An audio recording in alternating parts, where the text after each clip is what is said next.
Okay. All right. So I started the recording. We're going to be talking about voice tone and body language today, mainly when it comes to events or marketing in general. And I'm going to try to keep it extremely basic tonight. So because we got about 30 minutes or so. Okay. I'm not going to go through this entire section, but I want to go through a couple things. There's been different studies done on this. I think that a lot of people are familiar with some of these studies. But face-to-face conversation is one of the most effective ways to communication, right? Like when you look at the call center, for example, they do a great job with what they do. And God bless them. It would be a very difficult job for me to do, sitting in one spot, talking on the phone, not seeing people all day. But they rely 100% on the words that they choose and the tone of their voice, right? Now, a lot of times people say, you can see somebody through their tone of voice. So the way that their body language works too is extremely important in their jobs. It's just different. You could be standing there with your arms up straight, and if I was in person talking to someone with my arms raised like that, they'd probably be like, "What are you doing?" You know what I mean? But if I'm in the call center, then that's not going to matter, right? So to varying degrees, it's important, right? That being said, in our jobs, any marketing job like this, the reason why it's so effective is because of the power of face-to-face communication, right? Now, there's this great if you ever want a good resource or a fun resource on YouTube, you can find this documentary. It's called The History of Body Language, I think. And it's you'll find it. If you type that in, it will pop up. It was a History Channel H2 documentary. And it was, sorry, I still got people entering the room here. Let me see. It was a History Channel documentary, and it was about the history of body language and voice tone. And it goes through like a whole ton of examples of like presidents and famous people in awkward, odd, or tough situations and how they deal with body language and how you read what they're feeling. So the face, hands, whatever can say a lot. Now, someone like myself, I spent a lot of time studying true crime. I spent 5 years or so interviewing serial killers and famous inmates from all over the world, a lot of them in this country in person. And you'd be able to get clues from body language from all over their body. I spent a lot of time listening and watching police interrogations, and you can tell from the way that somebody, again, curls their feet at certain times, what they're thinking or what they could be doing.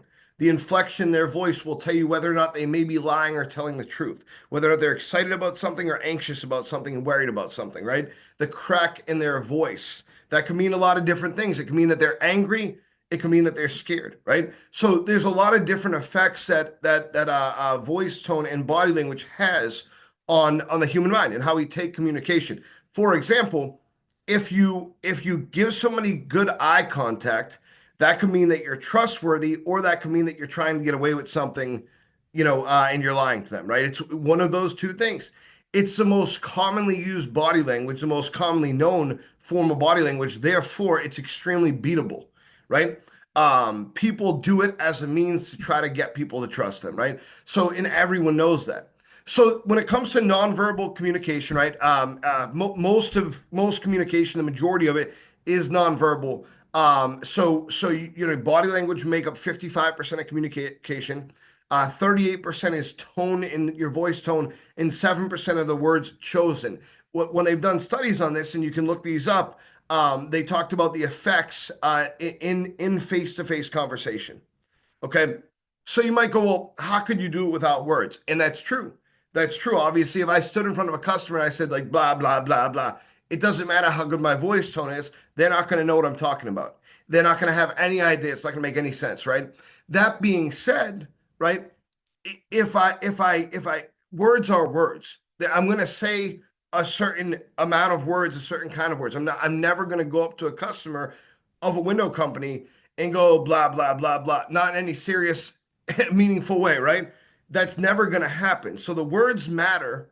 They just don't matter as much if you don't have these nonverbal cues set up, okay? And this voice tone. So let's talk about them for a second. So nonverbal communication, It's not uncommon that I bring executive coaching sessions to topical body language because we're often blind how our body is conveying our thoughts to others. So what does that tell you? This is something that's somewhat uncontrollable. Micro expressions are a great training tool. It's something that you want to be aware of, okay, acutely aware of. Here's the thing about it though, okay, when it comes to your communication with the customer, you want to be aware of how you're displaying confidence, as it says here, disinterest and defensiveness, and how the customer might take away what you're saying body language wise, right?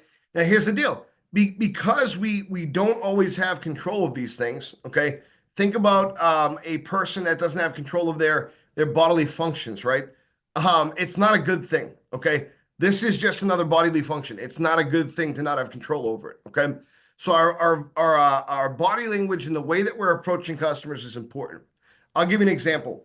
I was once told about with door-to-door stuff, you don't want to make big gestures. You don't want to have your hands out here. It's too much for people. So if I go to someone's door, I knock on their door and I'm talking to them, right, in a door-to-door setting, and I'm doing the we used to the classic like Italian cartoon, right? Where they'd have their hands out, they're talking like this, and they have their hands everywhere. That's gonna freak a customer out. That's too much, right? So, I remember one way that I was taught back when I first started was keep your hands in to where your elbows are at your body. So you're speaking with people like this, you're still using your hands, but it's managed. It's managed body language. It's not all over the place. It's not too much for people. It's well managed body language, right? So the way that we control a conversation is important. How we control a customer's thoughts and the way that they perceive us is important. So when we start off a conversation, I'm just going to give you a couple examples, both for door to door and for events and in retail marketing. So if I'm knocking on a door, for example, I knock, knock, knock on that door. Good afternoon, Mr. Jones. My name's Paul Duffy. You must be Mr. Smith. Hi, Mr. Smith, or I just said Mrs. Jones. I have their name already, by the way, in door to door. So Mrs. Jones, we just did some work for your neighbor, Mr. Smith. Okay, and I'd point to the customer's house. I'm gonna point in some direct. It's not. I don't know where 123 Main Street is. I'm just pointing, and the reason why I'm pointing is because it's taking their attention. I'm controlling the way that they're looking, right? Okay, so we just did some work for Mr. Jones over on 123 Main Street. The reason why I'm here is it looked like you had the original vinyl windows. How long have you lived in the home? And I'm pointing at their windows, right? It's bringing their attention to the windows. If I can move them physically through my body language, then that's going to have a major impact. If I'm at an event or a retail location, how I do this is extremely important too.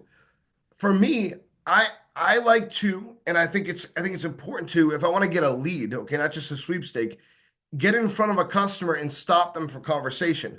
Well, I'm obviously not going to walk in front of the customer and put my arms out like this, right? And go, stop, right? I'm not going to do that, okay?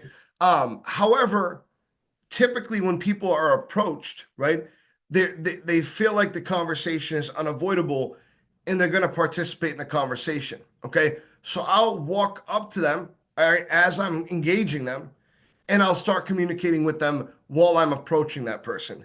I'm not going to charge up to them. I'm going to walk up to them at a steady pace with welcoming gestures, right? So I'm gonna good afternoon, right? Or I'm gonna ask them, so what are you here for today, sir? And I'm gonna put my arms kind of out. I'm not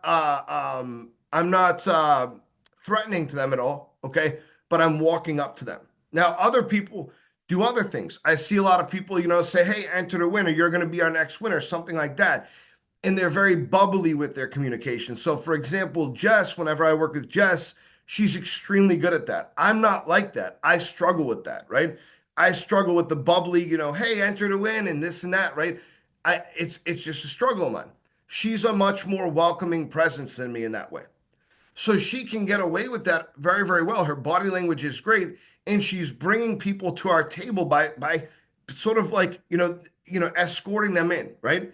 That I have difficult time with that. So two forms of communication, both are perfectly acceptable. It's about what you can be comfortable with.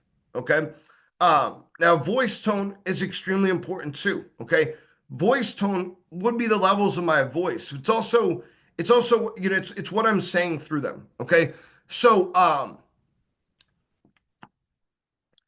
I got into an argument with somebody yesterday, actually. And, every time this person says something disrespectful or mean, which they really make everybody mad. They don't realize that they're doing it, but they make everybody mad. It's like they live in a different world, But every time they say something mean, they go, "Oh, I'm just joking. I'm just joking." Right? Ha ha ha, I'm just joking. You ever hear that from people, right? They say something super disrespectful, "Oh, I'm just joking." And then you go, "You can't say that. What are you talking about?" And they go, "Oh, I was just joking. I was just joking." They get kind of offended. I said, "Listen, it's not just a joke because you say it's a joke, right? And I can tell by the way that you're saying that to me that you really mean it, right? Think about how you communicate to other people for a second. If you find out that your best friend just suffered a significant loss, you're not going to go, 'Oh, sorry about that,' right? Oh man, that's gonna be terrible." Right? Like you're not gonna that would be like psychopath behavior. Your tone of voice is gonna say a lot. No, you're gonna speak unintentionally, very softly to them, probably, and you're gonna sound sincere. You're gonna go, "My God, I'm sorry. That's terrible. I'm sorry that you're going through that." Right? It's even hard to convey when I don't have somebody to convey it to, right? But I'm not gonna go up to somebody that has suffered a big loss. If a homeowner says to me, "Look, my wife just passed away," I'm not going to go, "Okay, sir. Well, absolutely. When you do win, right? That would be crazy, right? That would be crazy. Okay, sir. Absolutely. When you do win, I look like a nut job. You know what I mean? No, I'm going to put my hand on my chest, and I'm gonna do this without thinking about it. But a lot of people probably do anything. But I'm gonna go, "Oh my God, I'm so sorry. That's terrible to hear. It's an extremely difficult thing to go through, and I'm sorry for your loss. I wouldn't want to bother you during this time. I definitely wouldn't want to make this time tough for you, right?" And then at that point, I'm going to decide how I'm going to proceed, right? A lot of people would walk away from that appointment. I believe, it depends on what they're conveying to me, right? So, for example, actually, me and Ashton, I happened to be by a Walmart. I think it was you there, right? And there was a guy. You were talking to this guy, and we didn't set him, but he had lost his wife. And when he said it, right, he had said, "I lost. Well, I recently lost my wife of 18 years." Recently can mean a lot of things, right? So again, oh my God, I'm so sorry. So it's a terrible thing to have to go through. You know, maybe it was more than 18 years they were married. I feel like it was 18 years in there. And I got into this conversation with the guy, and I had said to him, I think I said, "How long were you married?" or something like that. And I'm like, I'm sorry, sir. It's an extremely difficult thing to go through. I don't know what that's like, and I don't want to know what that's like. It's got to be very difficult. You know, I believe in empathy, but I believe in honest empathy too. If somebody tells me that their wife passed away, I'm not going to go, "Oh, I understand completely," right? I don't understand completely. That would be a terrible thing for me to say. You know what I mean? Um, but I understand loss. It's extremely difficult. And we got into a conversation. That behavior, that conversation, that the voice tone caused the guy to open up, and he spoke a lot about it. Now he went on some weird diatribe about how they were married in 1918. I'm thinking, dude, you're not like 130 years old. This is crazy. But he literally told me they were married in 1918. I'm like, maybe he's losing it. I don't know. Um, but I just let him talk. I just let him talk, and oh yeah, I understand. Yeah, that sounds really nice, at least, and we got to talking about it and stuff like that. I'm not going to interrupt that person, but what I got through that conversation was this death happened a couple years ago. To him, it's still recent, but it happened a couple years ago. Okay, I'm going to pursue that lead because at some stage, right? I get how he's feeling, and it sounds like a viable excuse, and I'm sure he's not just using it like flagrantly, right? I mean, obviously he feels this, but how is that impacting his home and his windows and so on and so forth? So I'm not going to push a sale on this guy, but I'm going to tell him, well, look, sir, what I'll do for you, because you told me that, it's a difficult time, is I'll have somebody come out, and they'll just show you what we can do. They'll show you how much you're losing on your energy bills and how we can make you more comfortable in your home. And then they'll simply leave you with a free price quote. That way, at least you have the information and you can call us back whenever you feel up to it. I have your last name here as so and so forth, or in this case, what time of day typically works best for you, mornings, afternoons, or evenings, right? How I say that is extremely important. You know, we unfortunately just had a canvasser do something really stupid on the road, right? Maybe I should put this on recording, but I'll talk about it. They took something from somebody. It was a store, a laundromat, or whatever. It's one of his first days. We background check every employee. We do whatever we can do, but you just unfortunately never know everybody, right? And we train them, and obviously we didn't train people to take quarters from a laundromat. That would be crazy. So he did though, and he got the police were called, and he tried to play sympathy with the prospective customer, with the guy who was in the neighborhood. And the guy was like, I don't get sympathy for you, man. I understand you have kids, but you're sitting out from work doing this. You've been here for 4 hours. You know what I mean? Like, how much money could you have made in the last 4 hours, right? Much more than $70, I hope. And so I talked to that customer yesterday. I talked to him for, I say customer, that homeowner yesterday, business owner, and we talked for over an hour, you know? And the reason why was because I try to find something in each conversation that I can genuinely appreciate about a person, right? No matter what the situation is. I've had the craziest calls from customers, you know? And some customers I've hung up the phone on. Hey, if we can't have a respectful conversation, it doesn't make sense to stay on the phone. I apologize for, whatever, for upsetting you, for our company upsetting you, but I'm not going to continue this phone call, right? And I'll hang up the phone. But I always start with, how can I connect with this person on a human level, right? This guy owned a bunch of small businesses. I'm genuinely interested in how he started those businesses. So he told me his whole story.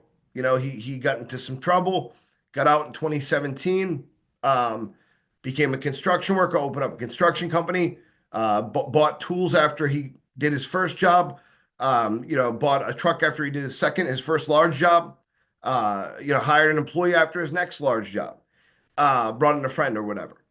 And then he started opening up game rooms because he's a big gambler. He said, "Oh, I know that's a good business. I'm going to get into that." And then he started opening up other businesses from there. Super interesting guy. I'd love to talk to him. Took a lot of advice from the conversation, wrote down a lot of notes because it was a genuine conversation. You can't fake that. You have to feel it. And how you express the way that you feel is through your body language and voice tone. It's extremely important in these jobs. Extremely important, right? Now, your words are important too. In the scripting, we're going through it right now for a couple different reasons, right? And I don't want to roll out new scripting on this call, but I do want to talk about one thing that we're working on. Okay. So besides taking in changing, I didn't mean to draw on that. Besides working on all the rebuttals, we're going to make different rebuttals and stuff like that. You can see I got my notes on here. We're getting rid of some of this stuff. Can you guys see this? Yeah. Don't worry, Roberta, we're going to keep that beautiful picture. I love that picture. You're muted. I can't hear you. Please lose that. I love that picture. That was at the farm show, freezing my butt off because we were right by the door and I had like 4 layers of clothing on. It's a good picture, though. It's actually good for body language. You're expressing body language there. Thank you. We can, if you give me a new one to replace it with, then I'll happily replace it with a new picture. But you have to give me one. Well, I don't have any, so I guess you're stuck. Thanks, Paul. So I'm going to point our attention to right here, okay? The value of the visit. This is where we run into all of our objections, right? I mean, besides objections to the sweepstakes, okay? This is where we run into all of our objections, specifically right here, okay?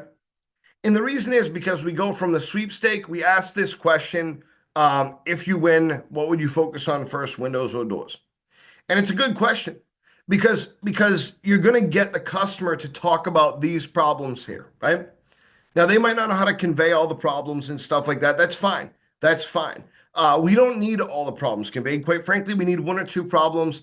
I am not someone that believes we need to have all the information to schedule an appointment. They need to know that they need new windows. That's it, right?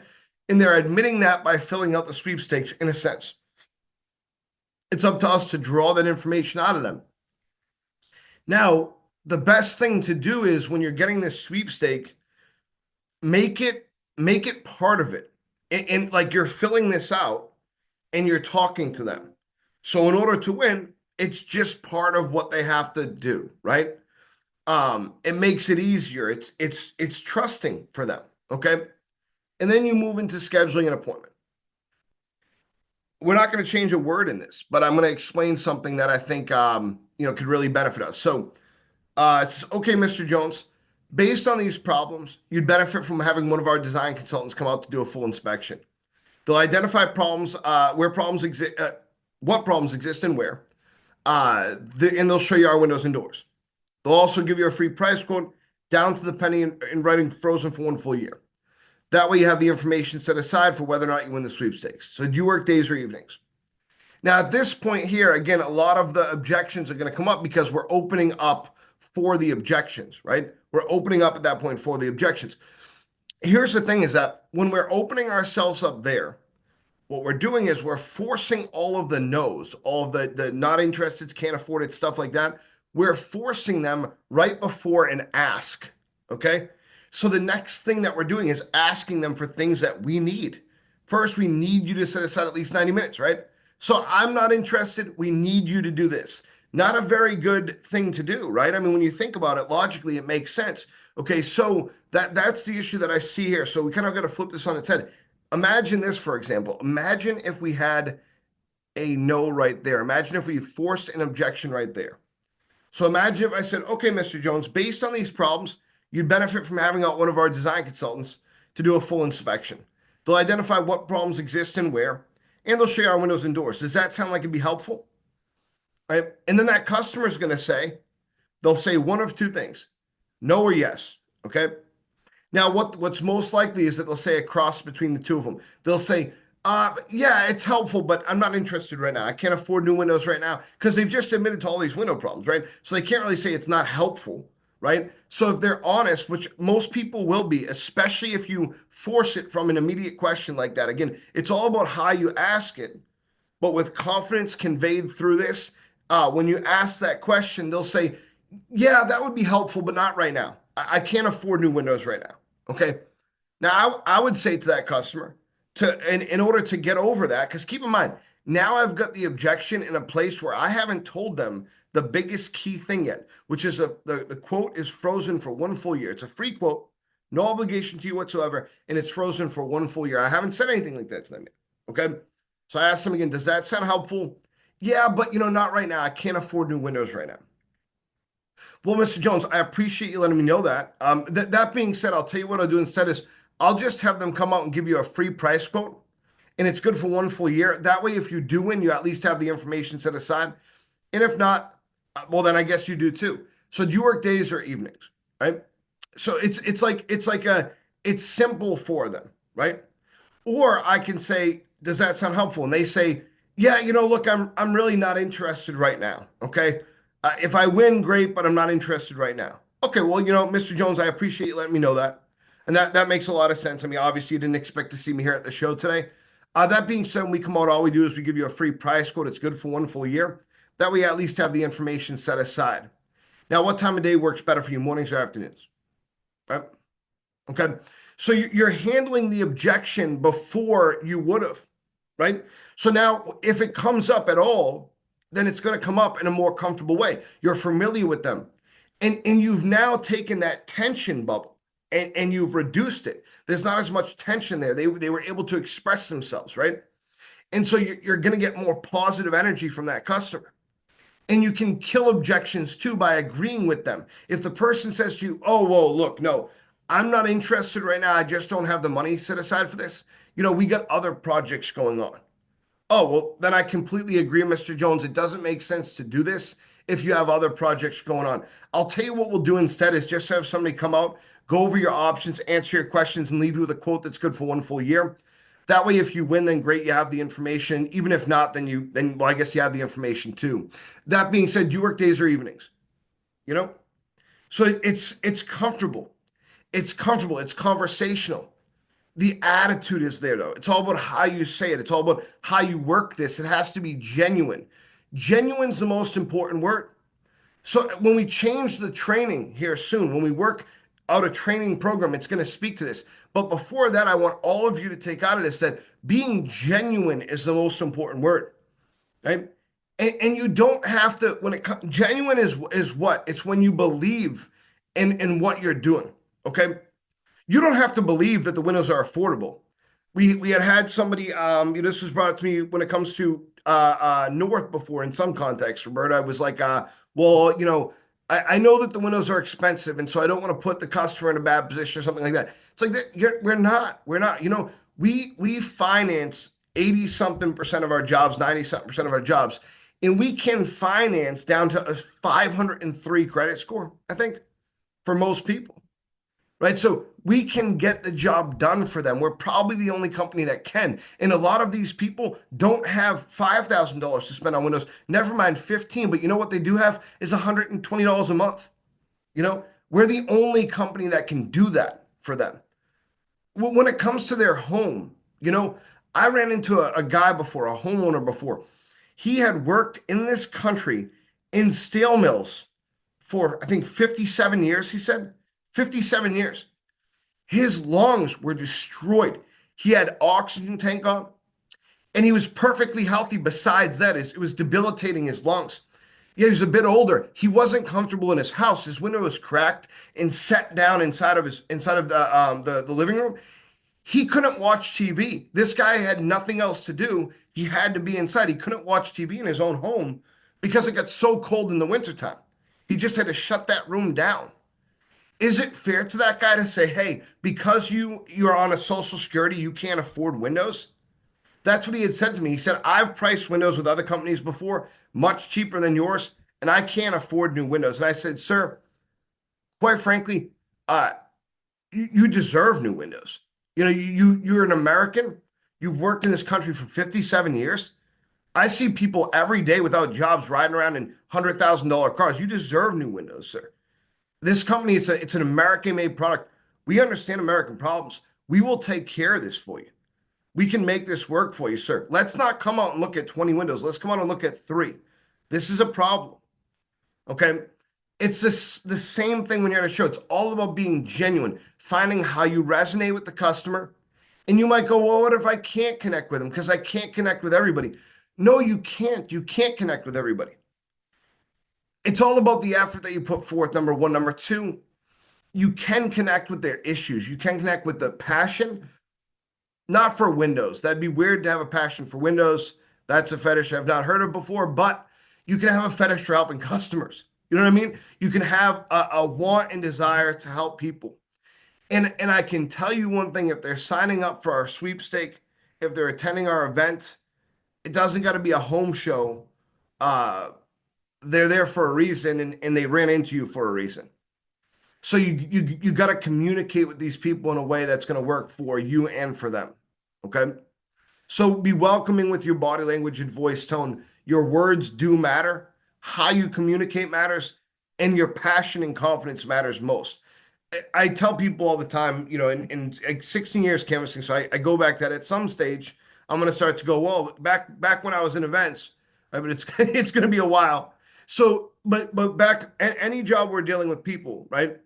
This was the most important thing. You could have someone that's rough on the script.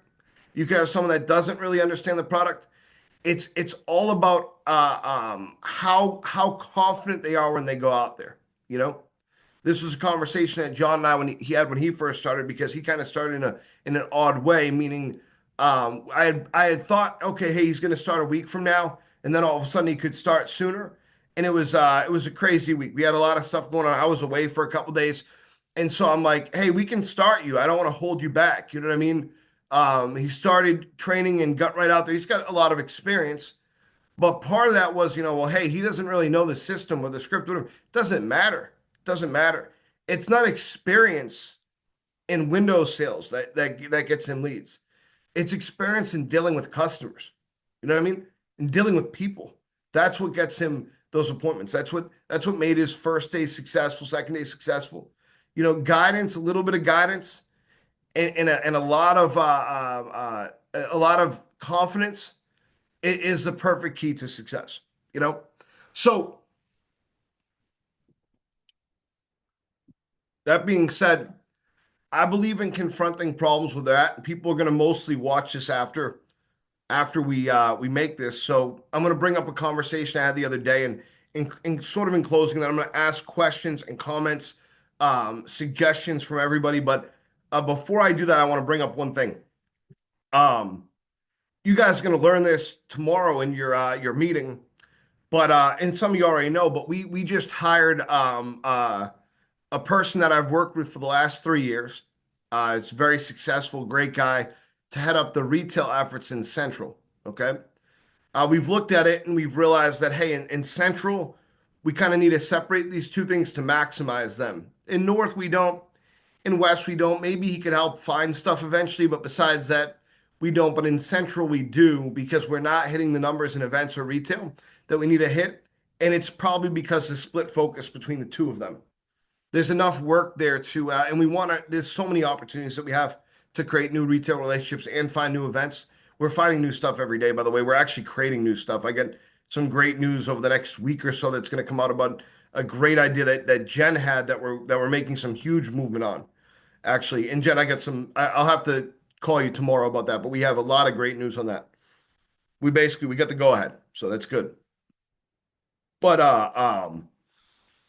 we hired on my friend Max.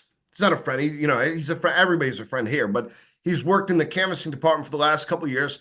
Before that, he worked at Best Buy for 8 years in retail experience. He understands the retail organization, and that's what's most important to finding retail relationships. And so, he's being onboarded now, but one of the biggest things that we look to confront is the stigma that exists for retail. I've heard a lot of negativity about retail. Oh, well, it's a Walmart. That's what we expected of Walmart.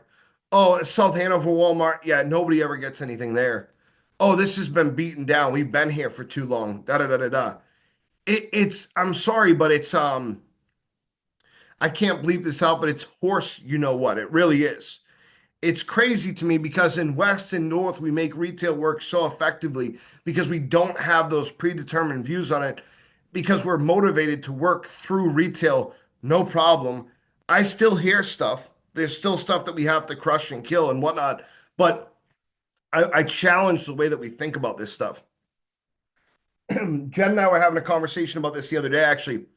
And what I brought up was think about it for a second, guys. We go to these home shows and we pump them up. And we're like, yeah, it's a home show. We're going to crush it. We're going to do so well at this home show, so on and so forth. But at that home show, I don't know, we'd have to pull them up. Probably 90+% of people are not looking for windows. They're there for something completely different. Completely different. As a matter of fact, think about it for a second. Those people at the home shows already have in mind other projects they want to do that have nothing to do with windows. They want a new pool. They want a new hot tub. They want new solar. They want new anything, right?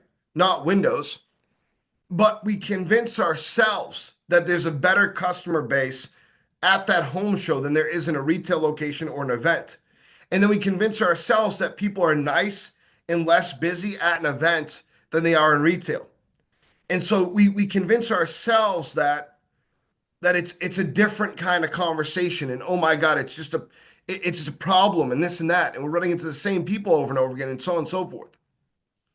Marblehead, Massachusetts is my favorite town in the country. I've been all over the country. My favorite state is Colorado to go to, and my favorite town is Marblehead, Massachusetts. I cannot stand Massachusetts besides that, but that town is beautiful. And it's a great town. I'll show you real quick why.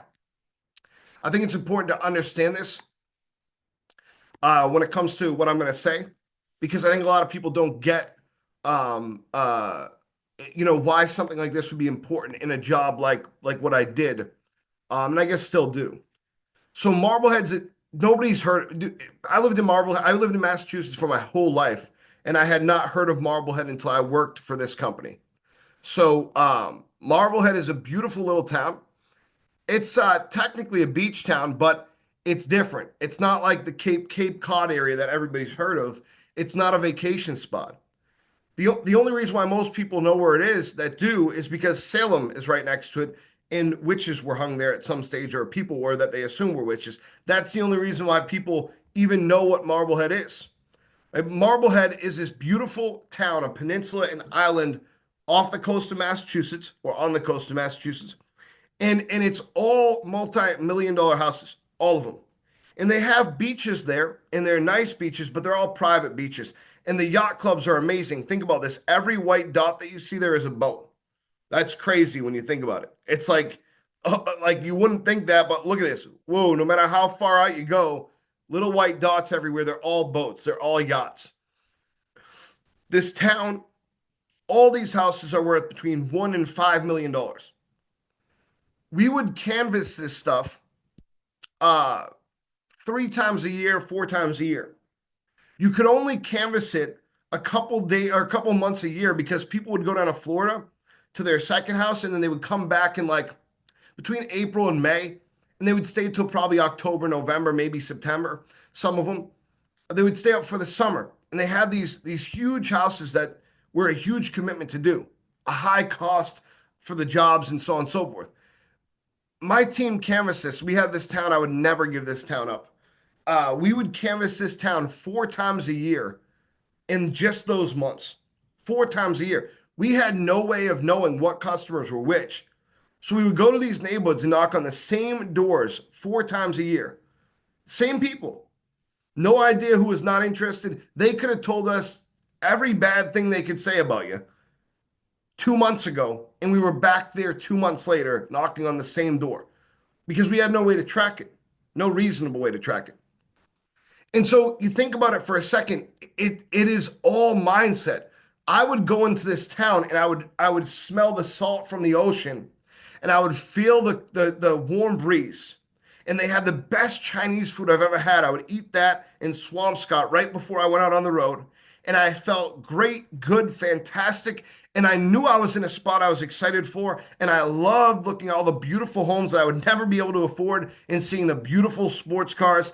I loved every second of it. I loved meeting interesting people, doctors, lawyers, actors, all kinds of interesting people. It was the greatest time of my life. It was the best time I could possibly have at work. There was one spot that I would stop at as I was walking down towards here on one of the streets, and if you looked the right angle for a second, it would look like what I assume Hawaii looks like. I've never been to Hawaii before. But I love stopping there every single time I was in that town and just hanging out for 5 minutes, just watching the ocean. I loved everything about it. And because I was in the right mindset, you could send me back there every single time. And no matter what, I was going to set appointments. And you know how we did it was we really, because you might think to yourself, well, the same people, how are you getting them? Well, there's a couple things. Number one, you are a different person than me. I could talk to someone tomorrow that has tattoos all over them or whatever, and they talked to you and they thought, oh, that person was judging me, maybe whatever, anything. I don't want to talk to them. You could talk to some person that was scared of me because of my tattoos or thought that they were wrong. Maybe it was against their beliefs or something like that, that didn't want anything to do with me. And then you could schedule them for an appointment. People are different. They resonate with people differently. Number one. Number two, people go through different living situations. The news determines too much of what we do. We did tariff training today in canvassing. I'll do it again in events and whatnot too. I don't think it's needed or whatever, but I got a couple. Again, American made, American made, American made. That's what we should talk about our windows with this. American made, American made, American made. We're 100% American made, right? That being said, all of these things change a customer's mindset. What changes ours? One bad experience, one bad thought. Oh, well, when I first started, someone told me that retail wasn't as good as events. That can infect your brain. All of those things they affect mood, which then therefore affects first before anything, not your words, you're saying the same script, your body language and your voice tone. They impact those two things. So my challenge to you, because what I had said was, you know what? if you can't handle doing retail, we will hire a retail staff, and then you can go part-time and work events part-time if that's what you want. Only if you want that. Okay. That being said, I would much prefer people get their head out of you know where and start to look at retail a different way. In retail, you get more opportunity to talk to customers. You perceive that they're busier, but you know what? When I'm at an event with my kids, I'm a lot busier than I am when I'm out shopping at a Walmart. Okay. You perceive, and what you perceive becomes reality. Stop. I keep wanting to swear because I get very passionate about this. Stop perceiving reality. Stop trying to perceive reality. It's just is what it is. You're in front of a person. It's the same person you would have talked to at a home show. They weren't looking for windows at the home show. They're not looking for windows now. I put this challenge out there and I want you to ask yourself. I said, what if we said tomorrow, hey, all events agents are going to be canvassing tomorrow? Every event agent is going to be starting in canvassing tomorrow. Think of how you would react to that. Some of you would go, oh, awesome, cool, fine, I'll do whatever, I don't care. A lot of people would quit.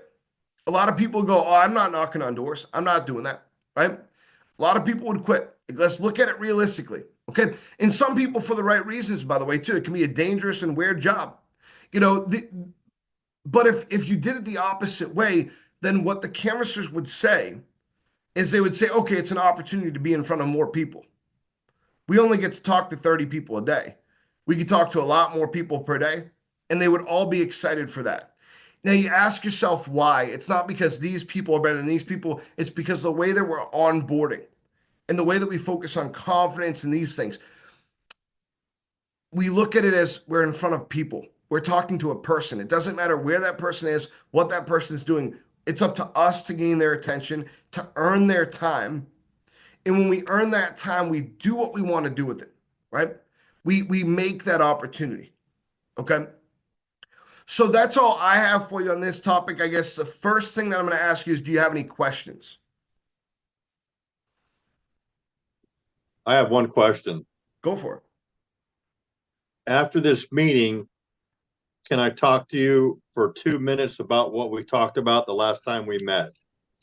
Yes, right? But because I have a short time schedule, we can, and then we can also schedule a continuation of that too. Okay, it'll be very brief. Perfect. All right. Any other questions? Okay, what about comments, feedback, any addition, feel free to add anything to it.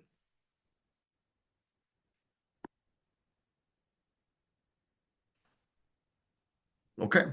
And you don't have to either. But if you are trying to say something right now and you're muted, I just want to remind you that you could be. Sure. Go ahead. Yeah, I think one of the real takeaways for me is for us to be genuine. If we're consistent with the way we are in front of people and when we're not in front of people, it makes life so much easier.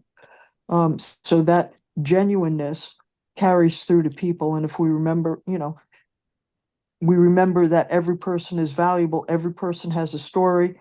And if we, listen, if we can engage them a little bit, listen to a little bit of their story, and not let them drone on and on, but find a way to direct it back to the windows and doors.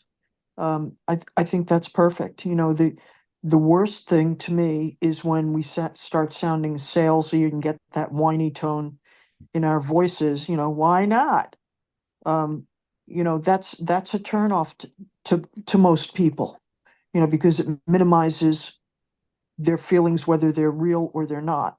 It minimizes them as people. So, yeah, it's a conversation, and when I remember that.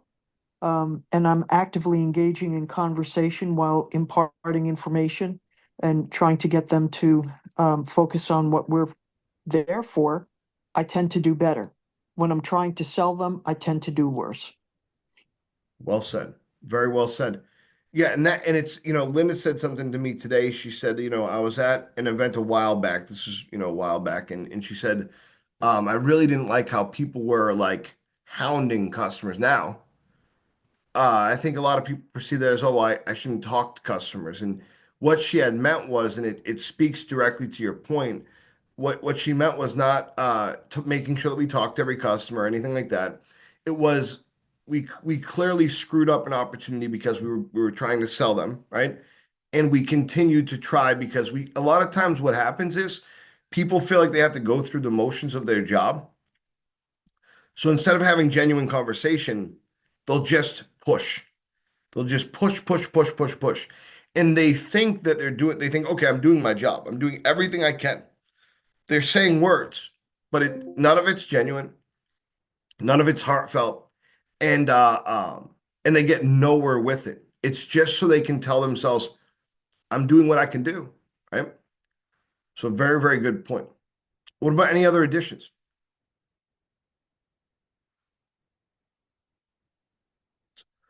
I appreciate you guys. I'll be honest, a big I wanted to get to some more specifics on body language, and I will. I realize that, I'm at home right now, and it's not the best place to get up and pitch. I'm not really in a situation to. So I'm like, hey, I'm gonna do my best here, but I'd like to, we're gonna make training videos, and a big part of those training videos, they'll be with a camera, not with a webcam, are going to be role playing, things like that, where we can convey a lot of these things. But remember, in addition to the part about being genuine, which is the most important thing, uh, remember, guys, you want to create opportunities for yourselves by and I mean this in a positive way, but killing the customer's objection. And you do that by creating agreement, by creating a positive conversation with the customer, right? So we're gonna post this to YouTube. I'm gonna get the YouTube page out to everybody. Carly made a YouTube for us to post these things at. And so I'm gonna send this video directly to her. It should be up within 24 hours or so, and I'll get that page out to everybody. So that way you can show your teams and go over it with your teams. And this is how we should do a lot of meetings. Not every meeting can be like this, but a lot of trainings and meetings. The more content we get on there, the more we can create a library for people to be able to look back, and we can clip stuff too. Okay, this is important here. My diatribe about Marblehead's not really that important, right? I love that place though. Visit. I'm telling you, stay in Beverly, go to Salem, and go to Marblehead. It's a great little mini vacation. Um, and so we'll do that too. So I appreciate your time. Does anybody else have anything to add before I stop the recording? Okay, I'm gonna stop the recording now.